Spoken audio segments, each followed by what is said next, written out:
Hey, what's up, everybody? It's your boy Taz, and you are listening to or watching the intro. Wait, what? What are you doing? Wait, hold on, wait. You're in the wrong spot. I'm just used to being around you when I was hosting the show, doing the thing. Get over there. Wait. You yesterday. My bad. My bad. Get over there. My bad. I'm sorry. My bad. I apologize. I just got used to doing that. I see. My bad. What's good, ladies and gentlemen? Y'all see how he treat me. It's your favorite gentleman, Jay Rashad. And as you see, I got my man Taz with me. What's up? Man, it's been a minute. You are my favorite gentleman. I try to be. You know why you are my favorite gentleman? Why so? Can I see that glass right there? You can.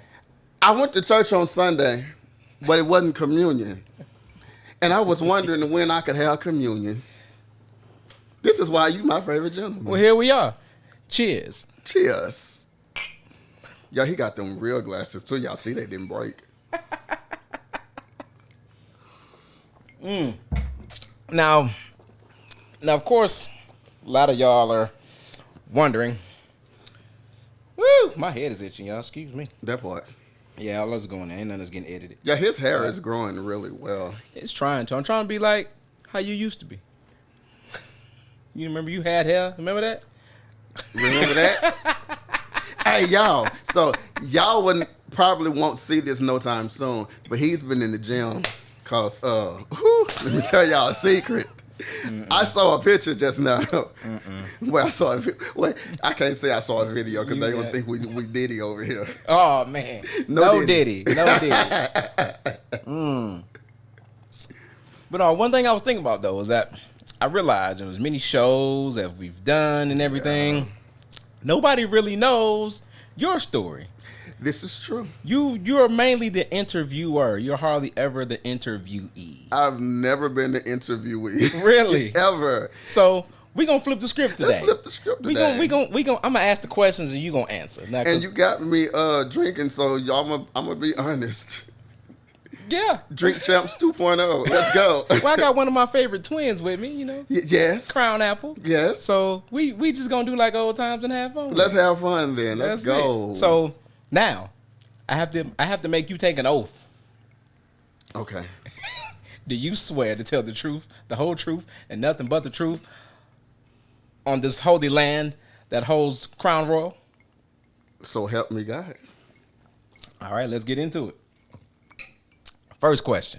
Let's go back in time. Let's go back in time because a lot of people don't know this about you, and if you're uncomfortable with anything I'm about to ask you, just say next. Oh yeah, I'm gay, by the way. Just in case we're gonna get that off the we gonna get that out the way real fast. I'm gay, and JR is still my podcast husband. So let's go. Lord. Well, not that part. But see, that's a good segue though, because going into that, like, you weren't always. I was not always gay. Right. So wait. So I'm not gonna say I wasn't always gay. I didn't always act on it or live in it. Gotcha. Growing up, born in Mississippi, raised in Louisiana. Mississippi? Country is hell, too. They still don't have street lights. The internet is dial up. They don't need them. Shut the hell up. Everybody there know everybody. They know where they're going. Everybody on my block was my family members, literally. See? But, so growing up in those regions and being church or whatever, like all my life, you kind of just do what you see everybody do or how everybody say you have to live. So I'm not gonna lie, I know in junior high and high school I already knew I was gay, but being a musician in the church, having to live according to those standards, I played the game. I got married right out of high school and it was miserable. She was a really dope chick. So my first wife was my first childhood girlfriend. Yeah. I was like 11. She was like 12. She was a pastor's daughter. Y'all started young, too. We was hunting young. If you could get pregnant off of a hunch, I'd have so many kids. Oh, Lord. So we got married right out of high school because at the time, I was living with people from the church or whatever. And oh my God, being gay was so unheard of. And after that marriage, after I got in it, I really discovered how miserable I was. I was like, "You're good, but if I don't leave, I promise I'm gonna cheat on you." And she knew that was like with somebody Of a different sex, well, right. of a same sex, yeah, Same sex yeah, view, but different yeah. sex for her. Right. Of course, everybody was like, "No, if you leave, God ain't gonna yada yada." Look, I left, and I want to say 6 months after I left that marriage, and after I left Louisiana, Hurricane Rita and Katrina ripped them apart, Wow. literally, So you got out just in nick of time. just in time. And I promise, the church that I was under, in which I had been there for about 15 years, I remember the leader told me, they was like, if you leave Louisiana right now, everything you put your hand to is going to fail because you're going to be out of the will of God. He hit you with the color purple. Hit me with the color purple until you do right by me. And whenever I left, and months later, the hurricane hit, the petty in me wanted to call and be like, wade in the water.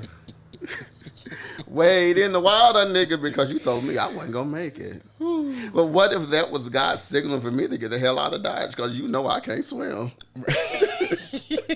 That was your Noah's Ark moment. That right was my there. Noah's Ark. I'm building my ark on the Greyhound. Getting the hell out of Dodge. Taking 42 people with you. Done. If you want to come, pay your ticket, but you ain't getting over free. But if you want to come on. And literally, the hurricane hit, and when the hurricane hit, I think it was more confirmation for me. If not to get out of the marriage, because I was unhappy, to get away from the people. Yeah.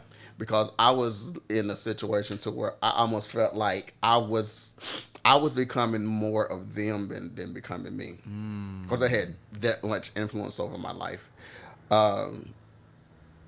Moved here. I'm not to cut you off. I just literally made a post like that. The people that are closest to you affect Yeah, with you. the oranges. Yeah, you saw that? That one orange was ugly. Yeah, One exactly. had the little fuzz and stuff. Yeah. Like, he nasty. He eat oranges.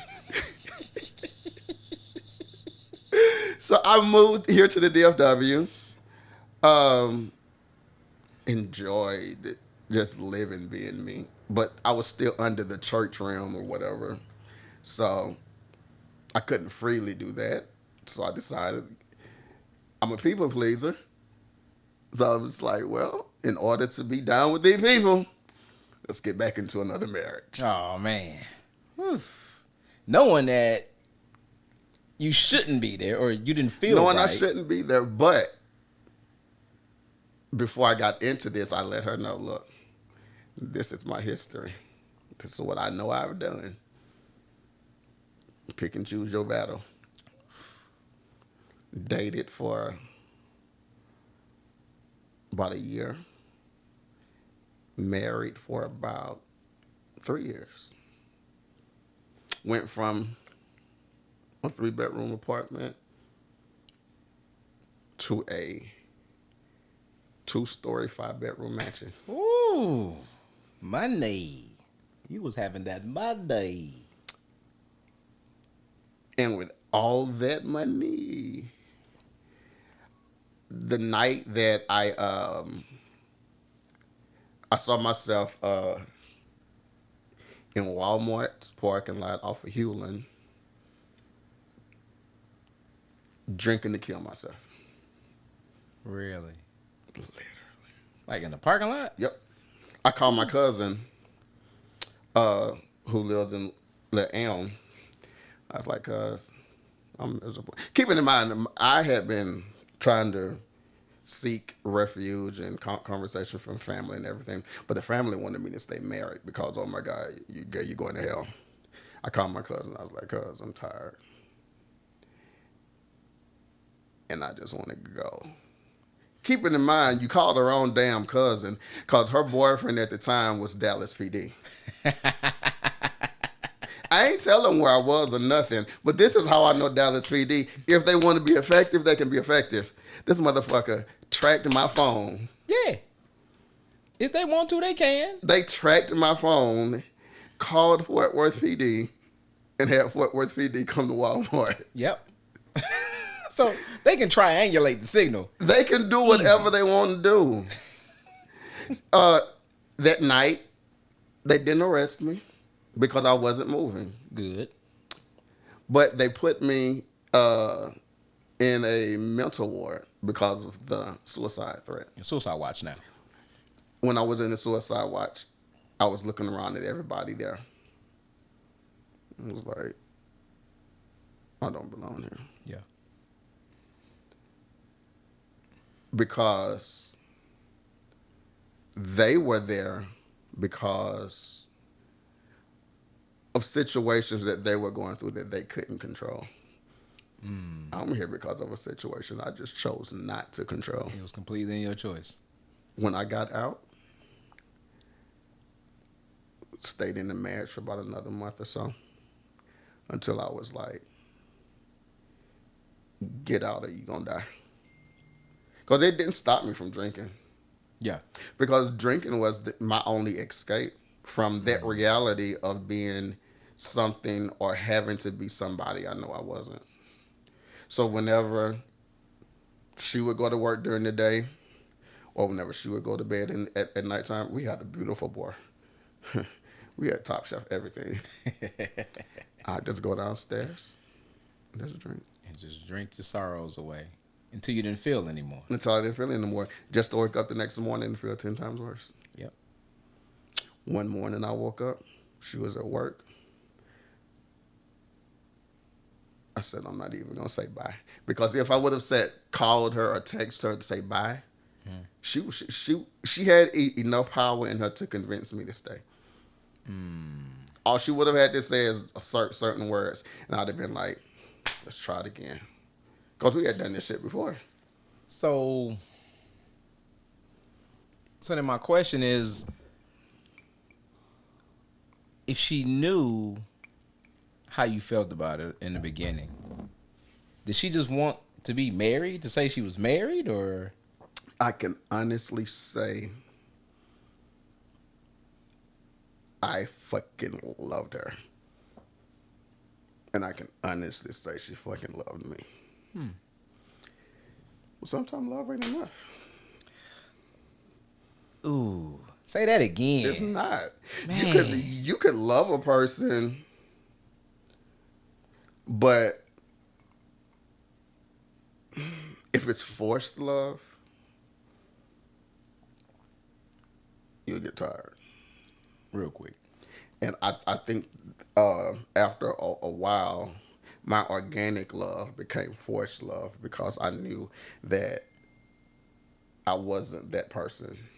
Yeah. And I just got, I'm not an actor, but don't push me. And I just got tired of acting and not receiving my award. So I was like, no, let's completely go against the grain, make everybody hate you. Let them hate you. Leave knowing you gonna lose everybody and everything. Yeah. Because I lost everybody and everything. I had just leased an office space for podcast and radio. I lived in that office. And what time frame was this? 2000 what ish? This is 24, I would say. 18, 19, 20, something like that. Okay. So, like, I just was like, if I have to live here until something happens, at least I'm living here and I'm happy. Yeah. You living your truth, you being yourself. Mm-hmm. That's struggling, but hey. But that's a big thing. Yeah. That's the big thing, cause and it's a topic that I'm doing on another show. But would you prefer the beautiful lie or the ugly truth? The beautiful lie was fun, though. I ain't gonna lie. But we all know that the beautiful lie is not sustainable. Well, it's never sustainable. Because you can only lie for so long until your conscience tap you on the shoulder, be like, nigga. There you go.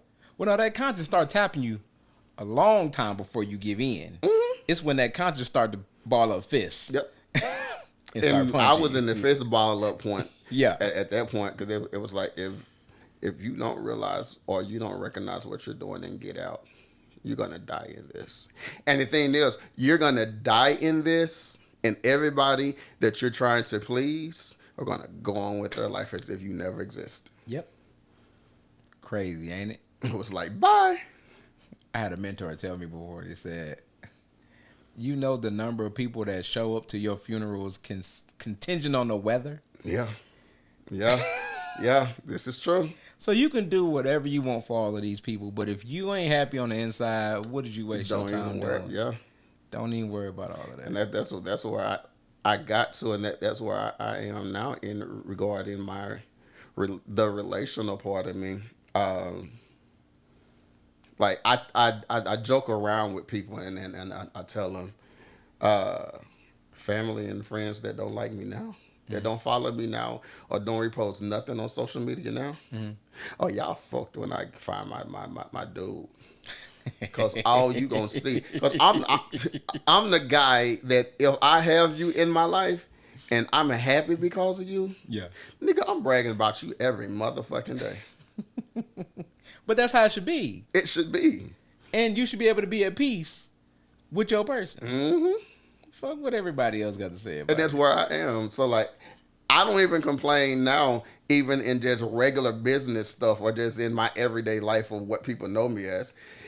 I'm not worried about y'all reposting and sharing now, because in just a minute, all y'all gonna see is me and JR all over social media. Lord. Y'all gonna get so tired of seeing me and this man. Y'all gonna be like, y'all gonna unfollow me because y'all gonna see him so damn much. Nah, but they go like, people are gonna get to a point to where like, you're either gonna have to accept it, love me with it, or hate me because of it. Yep. Ain't no in between. No in between. But as long as you happy, Hate me because of it. that's all that matters. Because while y'all hate me, the one person that I want to love me and be able to love is right here by my side. Right there, yep. Yeah. That's all that matters. That's real. So, how did you end up getting out of, I guess my curious question is, how does she take you wanting to get out of that marriage? Done everything to convince me to come home. And you were just like, nah. Can't do it. And it's not because I hate you. At this point, I have a deeper respect for you because you're willing to fight for something that I know I'm not going to fight for, because I'm going to be right back in this same situation again. I'm going to be miserable all over again. I'm going to want to die all over again. I'm going to want to cheat every chance I get all over again, because you're not quenching my thirst, nor are you feeding my hunger. That's a big one, too. That's a big one. Because as long as I'm drinking water and I really want Crown, you can give me as much water and sweet tea as you want. Until I get that quench of Crown, I'm always going to want my Crown. This is not a plug for Crown, It's by not the a way. it's not a plug, but my nigga, because if I was plugging Kevin Hart, Gran Camino, we still need that. I'm stuck on you. No, but like, her willingness to fight for it was beautiful. Mm-hmm. But my truthfulness to get out of it was even bigger. Yeah. As it should have been. Yeah, because I'm like, I can stay here and pretend, and we both know that we're miserable, and then eventually both of us start doing our own thing. Mm-hmm. We're still gonna end up divorced. What's the point? What's the point in playing the game? So now you're out of the relationship, newly divorced. Mm-hmm. What do you do with this newfound freedom that you have that you're not used to having? Because this is totally new. This is a completely new thing for you. How do you end up taking it or receiving? Like, what do you? How do you? Where do you go from there? Doing absolutely nothing because I had to relearn. First of all, I had to get comfortable in not being that person that I was pretending to be all along because I had played the part so well it just became me. So you had to relearn how to be yourself. Me. Yeah. So done that for a long time. In the process, I reintroduced myself more to what I wanted. Talked to a few guys, dated a few guys, whatever, but mostly just having to get comfortable with not having to play the role no more. Yeah. But I think it's better to not focus on, what everybody else is thinking, even if they think you're not ordained by the higher power or whatever they want to call it. Which to me is nutty by itself. That whole concept that they try to preach or they try to teach that if you're a certain way, then that's unholy and you're going to hell. Where is that at? Well, for me, my mindset became because of the engagements or the approaches that I since 12 years old had been getting from preachers, pastors, whatever. I remember when before I even got, or before and after I got married, uh, my pastors would send me on the road with a preacher from New York. I'll just call you H Brigham. Y'all know the last name, so y'all know who it is. I don't care. And he knew what my living situation was, what my family situation was. It wasn't the best, but he had a lot of money. So, along with me traveling around playing for him, he would give me all these lavish gifts. He would give me super name brand suits, shoes. Just give me stuff. And just for the people who don't know, you say you were playing what? Keys. Gotcha. But whenever it came down to traveling, he would always get a 1-bed hotel. And now I don't know the universal prices of hotels, yeah. but ain't it more expensive to get one king bed than it is to get two queens? Okay, yeah. just thought I'd put that out there. Go continue. He would always get a 1-bed, and I remember one time we traveled. Well, not really traveled, but he had to preach in Houston, and besides me, he had somebody else from Louisiana to travel with us also. And he got a 2-bedroom. Or he got a 2-bed hotel. 1 bed for the other person. 1 bed for me and him. But it just so happens that the other person was gay. Yeah. But didn't live it. But I know what I see when I see it. Yeah. But then I started to look at everybody in his church that was his key people. All of his musicians was nothing but men. So when I start saying that, and then even after I moved here to the DFW, the approaches that I would get from preachers, and I'm not gonna lie and be like, oh, I ain't fuck with them. No, some of them it was beneficial. It was very beneficial because the thing was, number one, you're taking care of a need that I have right now. Number two, financially, you're taking care of a need. 2 birds with 1 stone. 2 birds with 1 stone. But then I thought about it. Y'all are also the same preachers, pastors, and evangelists that right after you get finished sleeping with me or right after you get finished giving me head or whatever, you in the pulpit saying that it's wrong. Oof. Almost like they confessing they sins on the low. Yeah. That's crazy. And I would look at them and I'd be like, last night we were in Cedar Springs drinking, and you invite a whole bunch of niggas back to your crib. But as long as Sunday morning, When Sunday comes, whole different person. a whole different person. So I completely got out of the whole. Keeping in mind, I still have a huge, deep relationship with God. Love him with all my heart. Still claim and serve him and all that other good stuff. But his representatives, a lot of them can kiss my ass. Yeah.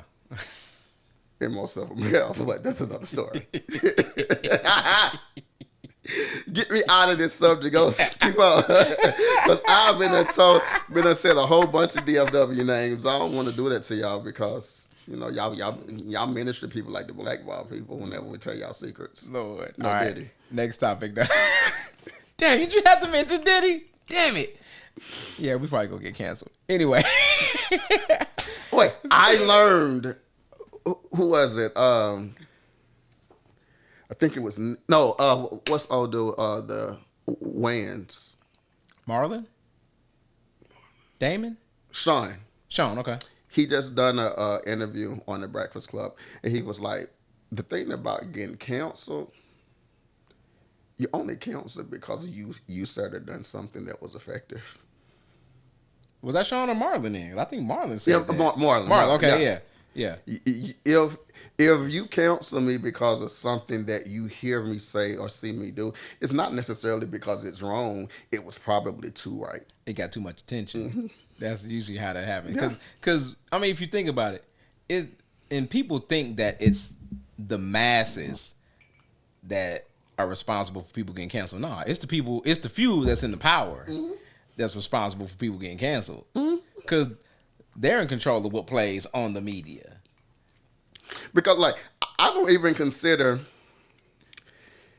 because 400 people on social media, regular everyday Joes say, 2,000 people on social media that clock in at Walmart every day say I'm canceled.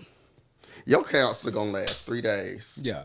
After them 3 days, number one, I'm not gonna stop I'm not gonna stop being who I am or doing what I do in the process. But after them three days, ain't nobody else worried about what you're talking about. Right. So yeah, not canceling me. It All you go all canceling do whenever somebody is canceled, all you doing is getting on social media saying Taz is canceled. Which means everybody want to know, why is Taz canceled? Let's go to his social media. Let's go to his platforms. Let's listen and see what he said. You just gave me 10 million views. Yeah. Just by canceling me. Easy. Well, in that case, I'm canceled. Cancel the hell out of me.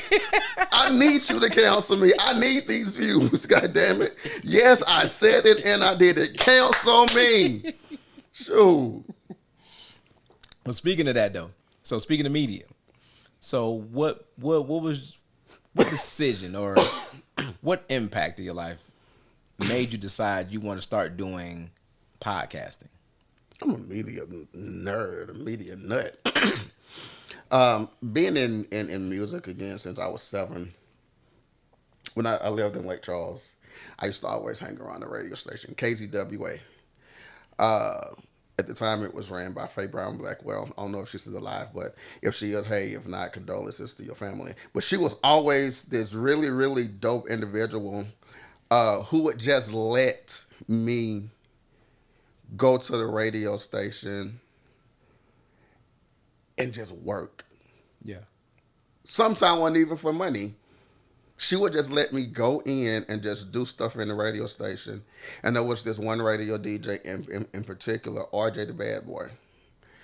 I took to him because whenever I would go in just to do regular work, whether it was answering the phone or having organized events or stuff like that, it piqued my interest because in Lake Charles, there wasn't too much to do. Yeah.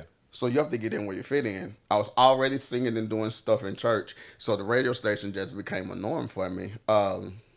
So because they let me in to do stuff, which is why I understand why Charlemagne the God in his first book, Black Privilege, said sometimes we lose sight of being able to accomplish things because it doesn't have a paycheck attached to it. Yeah. But because Faye Brown Blackwell, because RJ the Bad Boy let me go into the radio station and experience radio life. No, I didn't get paid for it. Didn't deserve to get paid for it because I didn't know anything. But the experience that they let me get, literally just sitting in a radio station, seeing how everything worked, I was like, this shit is ridiculous. You got the experience. You got to watch the mentors do their work. And they would let me. I don't care how big the event was. RJ the Bad Boy, I would hit him up. At the time, there was no social media, so we had to call the radio station. Yeah. Or I would literally walk to the radio station. There was never an event that RJ would say no. There was never a time that I would go to the radio station and Faye Brown Blackwell would say no. So the more I went, the more interested I got. So, graduated from high school, moved here. At that time, still just singing and playing in church or whatever. But one day I woke up, I was dating this guy, and I have to say, because he's a part of this process. I woke up one day, I was living in Fort Worth. I was dating a guy, I'll just say his name was AJ. And I was like, for some reason that night I dreamed, God gave me a dream to do a magazine. Keeping in mind, no education. Yeah. Never done a magazine a day in my life. But I woke up and I just thought putting together a magazine, it was garbage. I know it was garbage. Because if you saw it today, you would be like, somebody in elementary school did this. But that seed had to start somewhere. And what ended up happening was, fresh here in Dallas, didn't know nobody, but the hottest DJ in the DFW at the time was Rock T, 97.9 The Beat, who is now doing hella big things. Shout out to Rock T and Stomp Wars and everything that you have going on. I hit him up. I was like, this is who I am. This is where I'm from. I'm debuting a magazine, and I'm looking for a cover story. Can I cover you? Thinking to myself, this nigga don't know me from a break. Yeah. Within 24 hours. Sure, let's go. Again, went to KZWA. No, not KZWA. 97.9 The Beat, whenever they were in the mall. Sat down, interviewed him. But even that, being in that huge radio station, was like the constant confirmation that, nigga, this feels good. Yeah. So after we done that magazine, I went on BET.com. I had no clue what I was doing. But I went to contact and anybody who had an email address.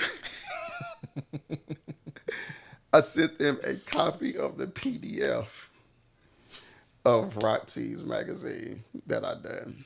I was like, ain't nobody gonna fuck with me because this is garbage. 24 hours later, I get an email from this young lady. We would like to extend an invitation for you to come out to California, Los Angeles, as a matter of fact, to cover the BET Celebration of Gospel. Look at that. I'm thinking to myself, wait, look at that. But nigga, you don't have no money. You broke as fuck. Because at the time, I had just got from being homeless. Yeah. But nigga, you don't have no money. And BET just invited you to Cali. It's like BET just invited you to the cookout. Yeah. And you can't even go. I told my dude at the time, I told AJ, I was like, babe,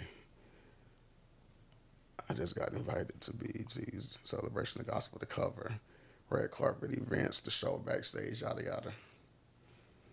You know I don't have no money. He looked at me, he said, what, you trying to go to Cali? I was like, yeah. Within 48 to 72 hours, we had a rental car and we was driving to California. Look at that. See? This nigga covered the entire trip. And see, that goes to show something that a lot of us we know but we don't think about. The things that we think about that we don't open our mouth about. Mm-hmm. How do we expect those things to happen if we don't ever say nothing about them? Yep.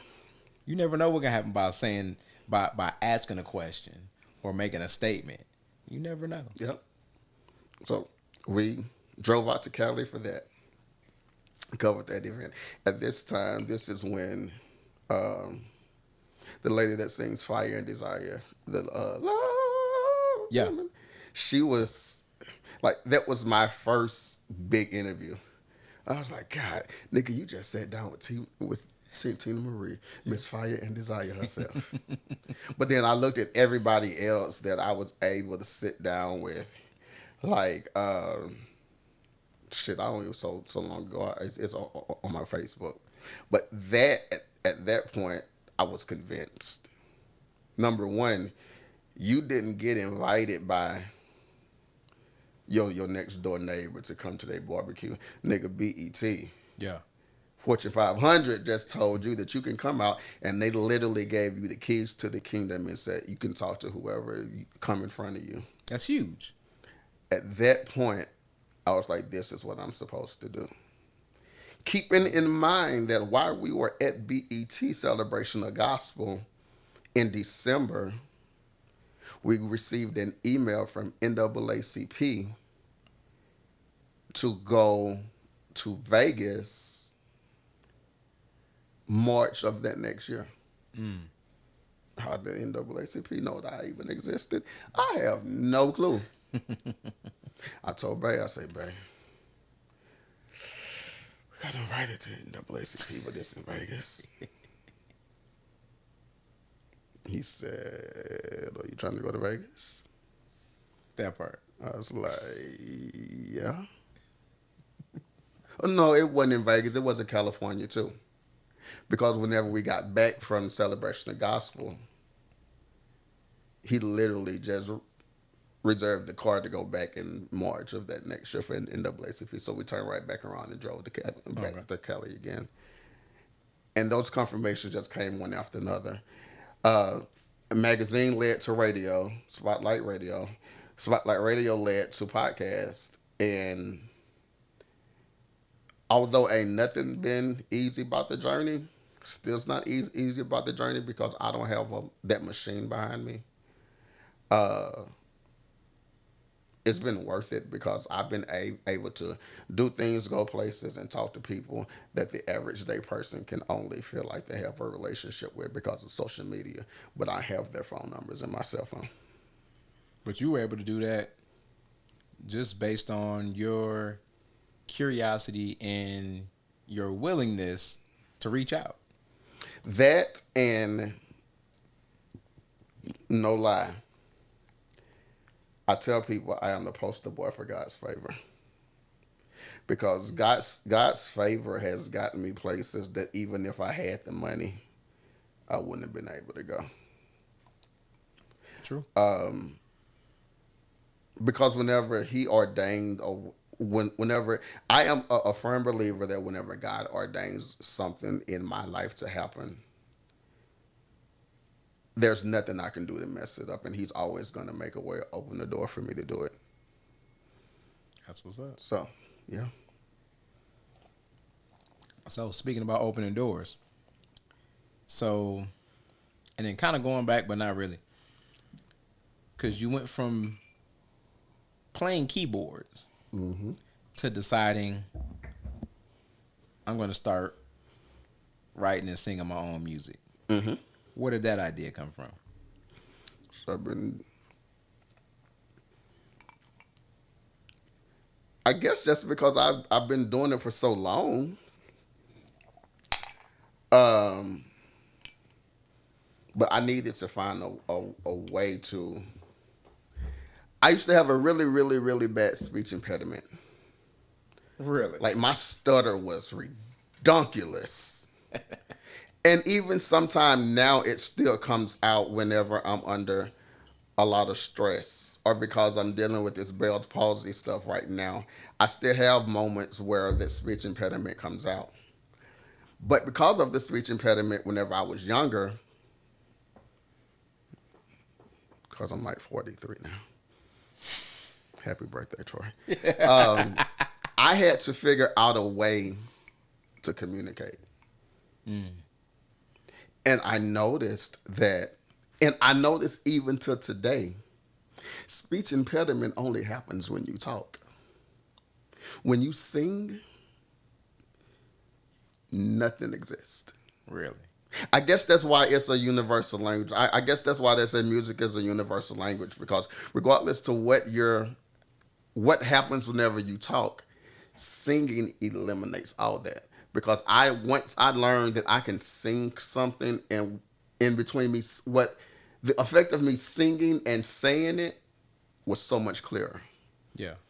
I was like, oh, Because now your mind is completely off of the impediment or the handicap. right, the Yeah. disability. It's solely focused on what you want to say next, the emotion behind what you want to say next, so you can just deliver the information. Yep. No hesitation, no pause. And I just started writing. Of course, everything I wrote at first was garbage. Think so? Oh, I know so. I know my writing in between whenever I started up until now is so much, like I have grown so much, but even at the start it was like it wasn't the fact that I couldn't write, it's the I had to understand what I was trying to say. Because I was so concentrated on before, only concentrating on what I wanted to say and how I wanted to make it sound, because I was trying to fight through the ability to say it. I didn't have to fight that in singing. Yeah. So it came natural. So I just started writing. And of course, it started out as, church music, inspirational music, God music, however you classify it. But now I looked and I was like, but you love too, though. Yeah. Then I had to fight with, oh my God, if I start doing love music or neo soul, R&B soul, what happens whenever the church people hear me singing about love? But that's the part I don't understand, because doesn't the church love also? They love love, but then I asked myself, ain't nobody humping to Amazing Grace, how sweet the sound. But you ain't got the hump to it in order for it to be a love song. Like, No. I remember a show, I think this was Jerry Springer or something like that. This lady bought her husband, no, it was a court show. The lady brought her husband, divorce court. She brought her husband to court, and she was filing for a divorce for a lot of other things. But whenever it came down to romance, she said, my husband lost me because anytime it was time for us to be romantic, he would play church music. ooh. My dick ain't getting hard to Jesus keep me near the cross. And it shouldn't be. It best not be. Although I'm going to have to play a clip for you that I played on my last show. There's this preacher. I'm not going to tell you what it said. I'm going to play it for you. But so like I had to get into the mindset that I have to, if I'm about love and God is about love, just write what you feel. That's it. But then I had to think about it. How to reach the masses as a gay male, not only writing about love, but singing about love. Yeah. Don't make it gender fit. That's it. So you don't ever hear me say girl in the song. You don't ever hear me say boy, dude. All you gonna hear me say is love and bae. That's it. As long as it's unisex for it to fit. I mean, Tevin Campbell figured that out in the 90s.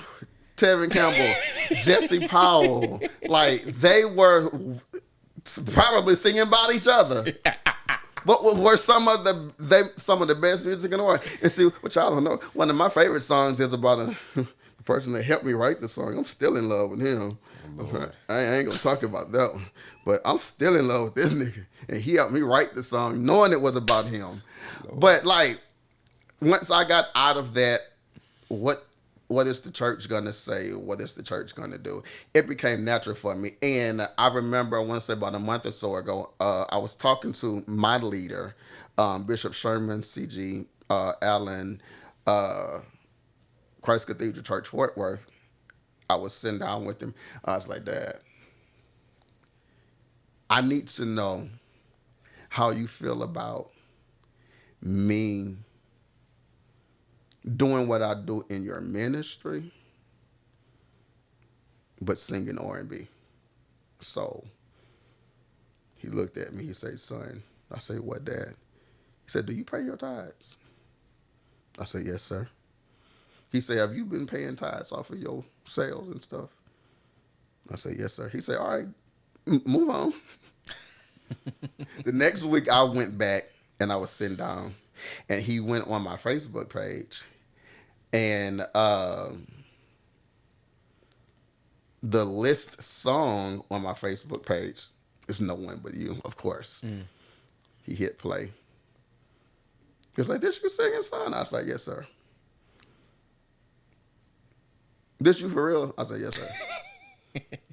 He hit pause. He said, sing for me, son. This is right before Bible study. We're supposed to be thinking about God. He was like, sing for me, son. I was like, Right now? literally, that was my question. I'm like, you supposed to be getting close to God. We supposed to be getting ready for church. He was like, no, sing. So I ended up singing Love and Happiness because he's old school. So he was like, nigga, you can sing. Why you guys singing in my church choir? But in his mind, he was like, because he understands that, again, ain't nobody making kids to church music. Yeah. You ain't trying to wine and dine your girl or your man to How I Love the Lord. But not even about making kids, not just trying That to. is fun. Not even just about making music to hunch on, though, right? Making music about love and emotions. And that's what I love about your music. Because it's not just the typical, let's go to the bedroom type shit. It's about actual emotion outside of the sexual. It's about the actual beauty behind love. Yeah. That's a big thing. It's a big thing, but it's so unpopular that people don't normally listen to. To listen to my music, you have to actually care about love. But one thing that I realize, pay attention to the songs that's on the radio now, right? The songs that may be about sex on the radio, Come on, hit them up, Glow. I love Glorilla, by the way. Well, see, they might play for a couple months, maybe even a year. But Tevin Campbell's song was about love. And that nigga still playing today. 30-something years later. Can we talk for a minute? Girl, I want to know your name. That song, once I learned the history behind that song, Yeah. that's a song about stalking somebody. Initially. I'm stalking you. I'm walking. It's just, I have the perfect example. Well, when you put it like that. The perfect example. So I'm going to talk to the camera. I'm not going to talk to him. Shout out to one of my friends. His name is Amir. Amir is wonderful. He invited me one night to... Amir invited me to this bowling party at this bowling alley one night, everybody. And there was this guy sitting down and he was looking out nice and demure, very classy.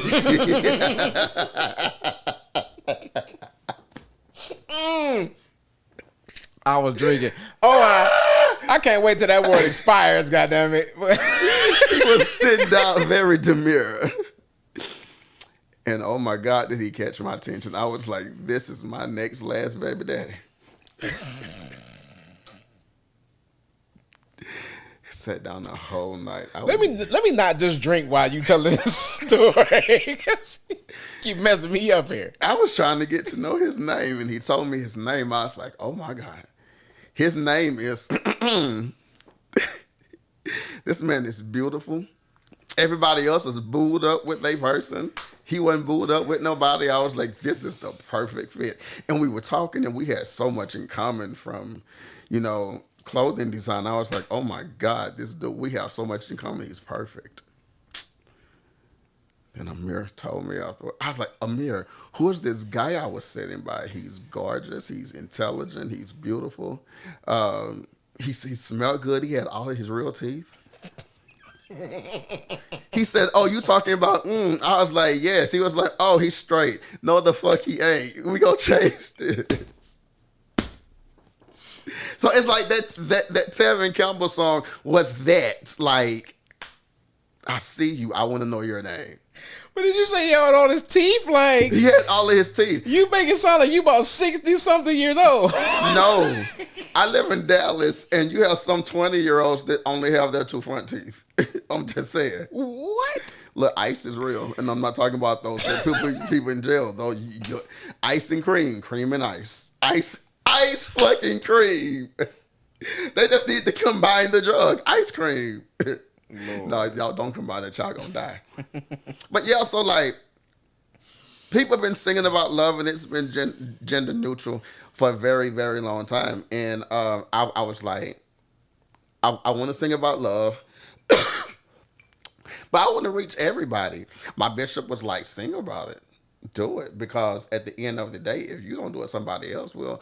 And because R&B music right now is not the most popular, There you go. people are looking for love music. People are looking for songs to sit down with their wife, husband, boyfriend, or whatever, and just be romantic. So my bishop was like, do it. And once I got my bishop's okay to do it, literally a month or two ago, it solidified and allowed me to know that everything that I've been doing over the past years was valid. I love my bishop for that. Bishop Sherman C.G. Allen, First Lady Otonya Allen, love y'all. There you go. So, Oh, no one but you was written by and about Jr. Anyway, go ahead. that wasn't no one but you. Which one was that? That wasn't that one. No, it wasn't that one. It was no, that one was about AJ. No one but you was a fire track. That was on repeat on my playlist for quite some time. Yeah, that was about AJ. That's a great track. His was questions. Questions. Because I still have questions for him. I'm asking in this interview. Like I was like, It's your one time question. to be interviewed now. Do you see me the way I see you? Do you think of all the things that we can do? He's just quoting the song lyrics at this point. So then all of that's going well for you. And then boom, here comes Bell's palsy. Kicked my ass and still kicking it today. So for those who don't know, what exactly is Bell's palsy? Without having a 100% scientific definition of it, I went to work one day, and I was about to get off, and my face just started tingling. My coworker was like, shout out to West. She was like, you probably just have an allergic reaction. So I drove home, took some medicine for allergies or whatever, knocked me out. So in my mind, when I wake up, I'm gonna be good. Yeah. When I woke up, my face felt like the left side of my face felt like candle wax dripping. And it was literally just the feeling, but I saw the droop. But Almost like a stroke. almost like a stroke. Like I saw the droop, but I felt drip. Yeah. Bell's palsy, the best way that I can define it is all the nerves on the left side of my face are dead.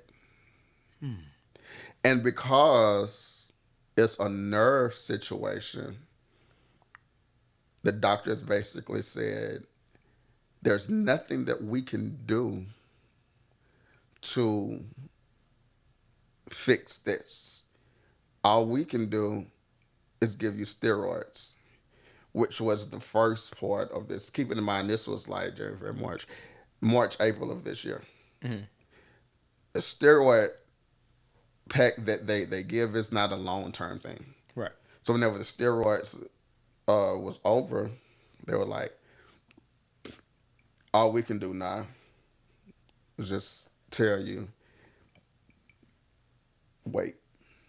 Wait it out. Wait it out. No cure for it. No No, cure, no no band medicine, aid. no They give you nothing. nothing. They were like, all we can do is tell you is just wait. It's gonna be hella uncomfortable,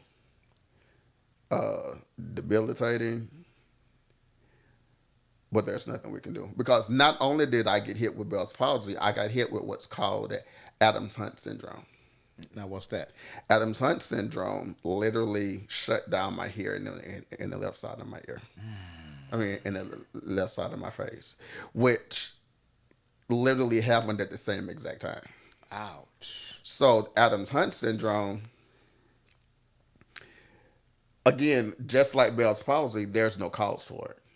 There's no reason why Bell's palsy hit me. The doctor was like, Mr. Gilmore, you didn't do nothing wrong. You couldn't stop Bell's palsy if you knew it was coming. Yeah. Like for heart attacks and strokes or whatever, like you can take an aspirin or whatever. Yeah. There's nothing that you can do to stop your nerves from going dead because you don't know what that is. Right. Adams Hunt syndrome, because it hit at the same exact time, there's nothing that you can do. So it attacked my outer ear and sent exhausters down to my eardrum. So besides the pain from the face, not being able to talk, I still can't blink my left eye. My eardrum was damaged. Now you have to think about it though. Everything that's damaged is what I use to make money. But it's only on one side. So you still got another side. True enough. But in order to pronounce certain words, whether you're talking or singing, because even now, if I say a P word, notice my P is not coming out of this side of my mouth. It just sounds like you're getting old. That's all. Because that's what happens. Because as you get older, just in age, period, certain words don't come out right. So you just getting old. No, fuck you. I'm just getting better. There you go. More refined. There you go. More demure. Damn it, I can't wait till this word is out of style. So I just had to learn how to deal with this for however long. Like I shut down the podcast, I shut down music, I shut down everything because I knew that nothing was gonna sound the same. But with you shutting all of that down, which I believe you still can continue to write and produce music. But with you shutting everything down, it just opened up another door for you to create your now podcast network. Yes. Spotlight Network, Spotlight Podcast Network. Keep it in mind, so I shut everything down, but like my bishop, well, mom and dad as we call them, they don't care. They just, as loving and caring, they're like my co-pastor is from Memphis. But like they're old school or whatever. They was like, why are you not doing what you do? And I told them, I was like, it's not going to sound right. If I talk, people not going to In my way of hearing what my bishop said, he was like, nigga, get up and do what you do. Do it anyway. So I got up and I started. So like I picked both of them back up, but in doing that, what Bell's palsy did was because of the medicines that I take, I can't go back to work because like I'm on like 150 milligram pain medicine that I take throughout the day. Oof. And that's for the Bell's palsy, Yeah, Bell's palsy. Okay. Because I still feel like electric shocks to my face. And just imagine you going outside right now and getting on a pole and just touching the electric wire. That's painful. Yeah. So because of that medicine, I can't go back to work because I literally take that throughout the day. So I thought about it and God gave me the vision. He was like, all these people that see what you do, that comment on how good your stuff sound, how good your stuff look or whatever, help they niggas do it. My very first client, again, was my bishop. There you go. And after he came along and saw the value in it, which is why I tell people you always be around people that see your value. Yes, sir. Because you could be around, like, I am a firm believer that I would rather have 200 loyal Facebook social media followers than having 2 million people that just click on something every blue moon. Because the 200 loyal that follow, that purchase, that repost, is so much more valuable than the 2 million that just look at you every day. And people don't look at that. They don't. But my bishop, they saw the value in what I was doing, and they were like, they just start co-signing everything that I done. And individuals, ministry-wise, and even outside of ministry, I guess off of their co-sign, but because of the quality of work, was like, hey, producing my podcast, how much you charge? Oh, you want to know something? I'm talking about some money. You want something right? So, and at first, and I love people that tell me you don't charge enough. Yeah. Because just getting into it for other people, it's different for me because I know what I want to see. But whenever I start telling people my rates and what I provide and showing them what it would look like and letting them hear what it would sound like, they were like, okay, I'm going to pay what you charge, but I'm going to just add this to it because of your quality of work. It feels good whenever niggas be like, nigga, you need to charge. I need to give you more money. That mean they see the value. They see value. There you go. And it's not people that you would expect, which is another thing. Some people expect people that they know to value them and give them what they're worth. Yeah. I'm so done with that. My thing now is I'm getting valued more by people who I have no connection to. People who don't know me from a can of paint. They just know that what they see and what they hear from what I do is credible. So whenever I tell them I charge X amount of dollars for the full production, for the distribution, for the marketing, yada, yada, yada, they're like, oh, let's just say my fee is $200. Oh, you want $200 a month and you're going to do all this? I'll give you $270, $280. There you go. And you basically got a tip. So, yeah, the network is going great. I have 4 podcasts under me now. Okay. Ranging from the DFW, and on the 26th we're bringing in another podcast out of Vegas. We were supposed to do some work before, but situations didn't work. But in the relaunch of the network, he saw the relaunch and he hit me up on Facebook and was like, I'm ready now. And I credit that. My bishop preached a message recently, and he was like, God is about to let you do it again, but when you do it again, he's going to give you a gain. He was like, notice, same word, different meaning. Yeah. So whenever I relaunched it again, the guy from Vegas came back again, but he's paying me more, which is my gain. There you go. Shout out to Sherman C.G. Allen. Dad, I love you, man. I promise. I've learned so much from you in this short time. Use the it, preacher. There you go. All right. Well, I definitely want to thank Wait. you. I always turn the table just because I can. What made you leave me and start your own podcast? I'm nosy. Well, you already... And this better be included in the show. Don't be editing out my question. I won't even leave it out because you already know the answer, but you want the people to know the answer. I want the people to know So I got that. He fell out of love with me. That's what it was.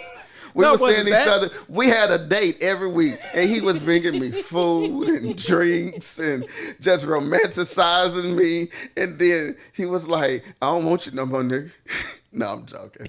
I love Jay. Anyway, what made you create this? Well, I mean, as I brought it to you before, I kind of want to do a different format of show. I mean, there's nothing wrong with what we were doing on the intro podcast, but I just wanted to do a different format of show, talking about uncomfortable conversations and mental health, focus on those things.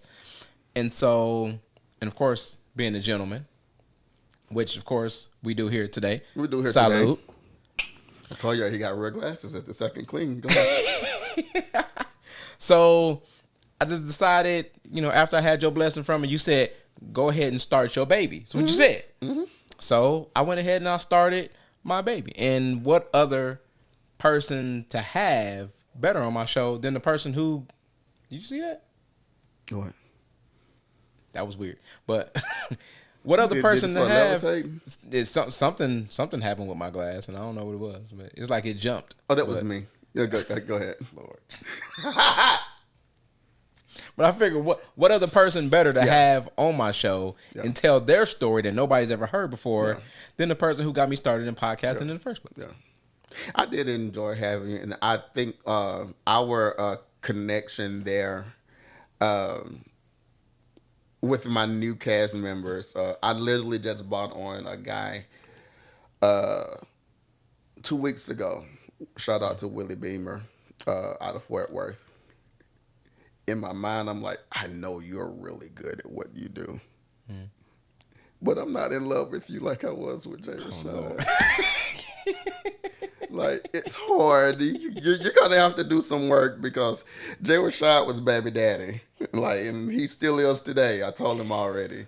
Lord. But yeah, man, congratulations on the platform. I think that one thing that makes a lot of podcasts successful is being able to have those uncomfortable conversations, because what's uncomfortable is oftentimes what's more needed than the cliche-ish, trendy stuff. So people need to know, nigga, go sit down with somebody if you're dealing with your mental. Nigga, go to the hospital if you bump your toe. Right. So kudos. I definitely believe in this success just because of the content, but I also believe in the success because of the crown. Yeah. Well, thank you. Of course, I always appreciate that, and you know, we've been friends before anything out of all of this, so it's not like you losing anything. Who says that I won't appear on one of your shows? Oh, I mean, come in the future. You may be bigger than me, more muscular than me, more sexier than me. More light-skinned than me. I don't see what any of that has to do with anything right now. I just wanted to point out the things that I like about you. Lord. Anywho. All right. Well, of course, I do want to thank you for showing up today. Absolutely. Telling your story. Absolutely. And, of course, giving your blessing for this podcast. Definitely. And I want to thank my listeners and my viewers for tuning in to another episode of the podcast. I gotta be funny. I love your little bougie wooden background too. I know, right? It's real bougie. I'm gonna set it up a different way in a little bit, but I mean, right now it's gonna have to work the way it's working. No, it's real demure. That's my word for the new year. Goddamn demure. All right, well, thank y'all for joining us today. Absolutely. Make sure that you go and like and follow to I Am Trevane. Get some great music on your playlist from Apple Music or wherever you stream your music from. Until next time, sit down with us, relax, pour a drink. Or 2 or 3 or 4. That part. Yeah. And cheers. Cheers.